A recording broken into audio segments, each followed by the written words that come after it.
Hey guys, welcome to my channel again.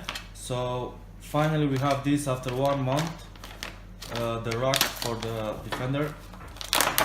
We're gonna unbox and see how it is.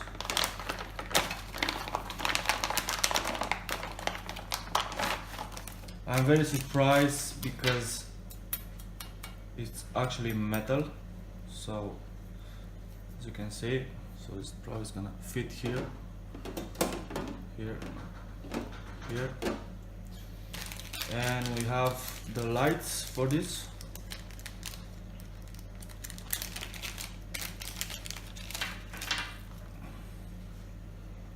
They're coming, they're very nice plastic, but they're nice. And the lights themselves, it's a big cable for installment. So stay tuned for installment and see how it's gonna be. Thank you.